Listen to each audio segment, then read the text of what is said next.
Tingnan nyo guys, oh.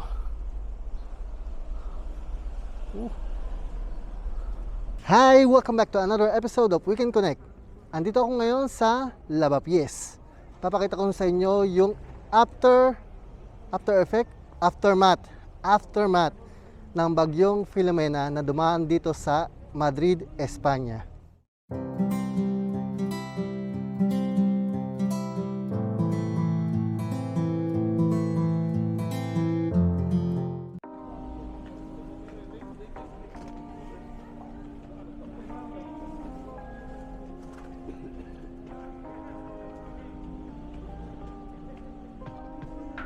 By the way, kung hindi pa kayo nakaka-subscribe sa aming channel, ano pang hinihintay nyo? Subscribe na, comment na kayo, i-like ang video namin, at i-ring na ring ang bell button para updated kayo sa mga upcoming videos pa namin.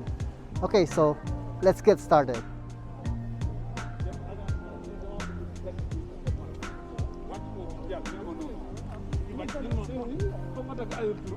Ayan o guys, oh. Ito na yung mga yellow ngayon. Bueno, snow na natunaw, tapos since na napakalamig, naging yelo na sila. Ayan, napakadulas niyan. Ito na yung nagawa nila ng daan. Tapos yan, may mga natira pa. Ang dulas niya, pag tumapa ka dyan, grabe talaga, dulas ka, delikado. At dahil nga ng puno ng yelo sa kalsada, hindi makadaan yung mga truck ng basura na ipon ng mga basura dito sa Lavapiés. Ayan, oh. Dito na nila tinambak yung mga basura nila. Grabe. Grabe guys, oh. Lahat ng mga karton, sa mga galing sa mga fruteria to eh. Tapos yung makikita nyo yung mga bulsa na yan, tapos mga damit, mga galing din sa mga nakatira dito. Tingnan nyo guys, oh.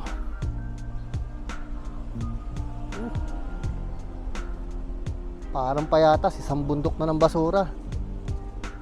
Diyan na tinambak lahat ng basura nila. Grabe, kawawa ngayon yung mga nagtatrabaho sa munisipyo, yung mga basurero dito. Pag hindi nila mapupuno yung truck nila. Bueno, mapupuno nila, puno kaagad. 100 pa lang nila dito, diyan pa lang puno na kaagad. Tsaka hirap. Kasi alam nyo guys, yung tinambak nila yung basura nila doon, tapos na yelo, tapos mag-i-snow pa, tapos matutunaw, tapos biglang babagsak na lang ng temperature. Mahirap tanggalin. Mahirap tanggalin yung mga basura ngayon nakatambak doon. Tapos madulas na yung kalsada.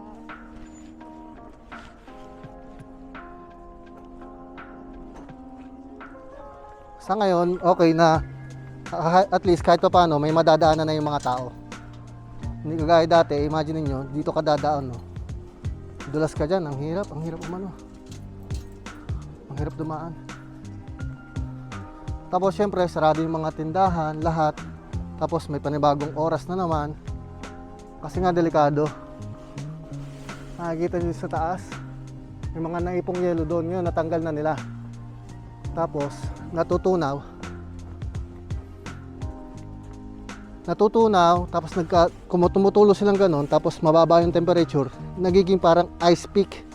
Tapos yung pag bumagsak yun, delikado, butas yung mababagsakan. Kaya ang ginagawa ng mga autoridad dito ay bago pa mangyari yun, tinatanggal na nila. Umaakap sila, nagbabahay-bahay sila kung saan merong titingnan nila yan.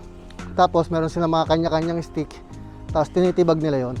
Nilalagyan nila ng harang sa kalye para hindi na maiwasan na yung aksidente, sakuna.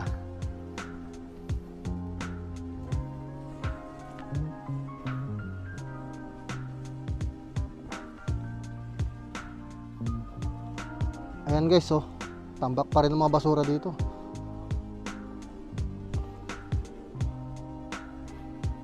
Sabi.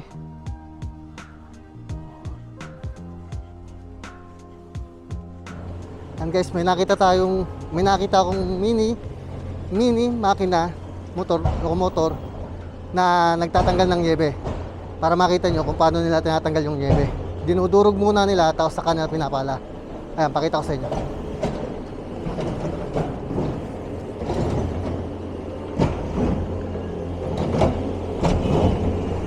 Ayan guys, yung truck na yan, dinudurog na, tapos kinakayod nila maigi. So sobrang ingay. Hindi ko alam kung naririnig nyo pa rin ako, pero ganyan nila tinatanggal ang niebe sa kalsada. Maraming mga kotse na stuck sa kalsada nung nakaraang bagyo ng Filomena. Overnight, grabe. Siguro mga nailigtas na 1,500 na gano'n na kaso. Sarado ang M30, mga main roads, sarado lahat. Kasi wala talaga, grabe.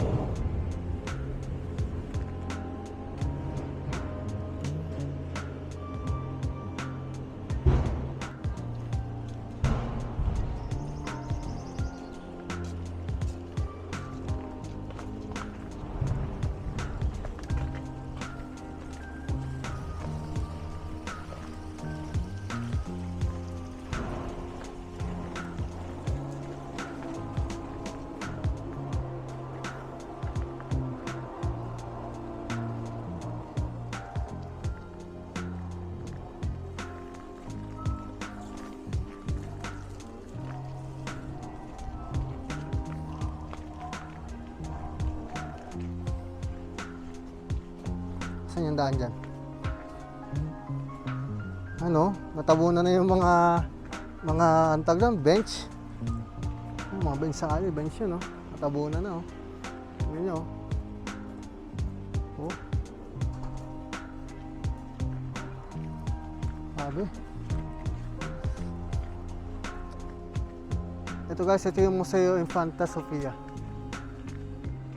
Library, museum, lahat, etc. Tapos may resto din sa loob niyan, tapos may bar.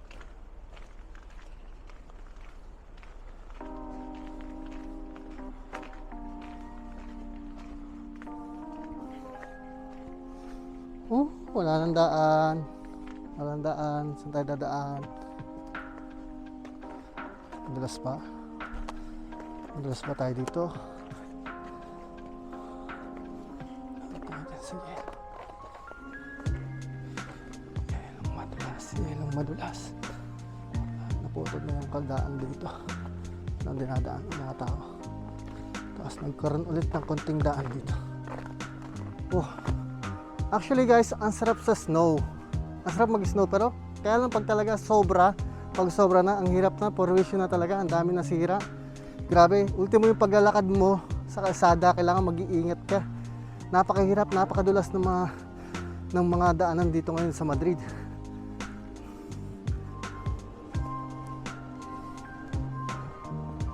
Sarap magpadulas lang. Sarap magpadulas.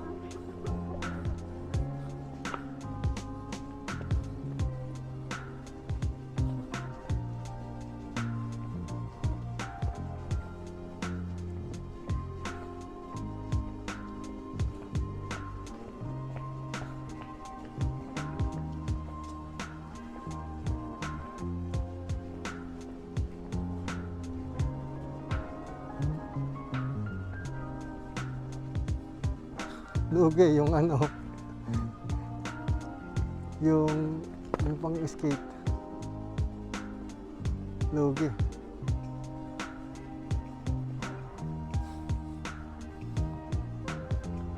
Dito pwede na mag-skate eh. Ayun, pwede na mag-skate yun.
So ayan guys, nakita nyo kung ano yung diferensya ng main road kaysa sa mga maliliit na kalye.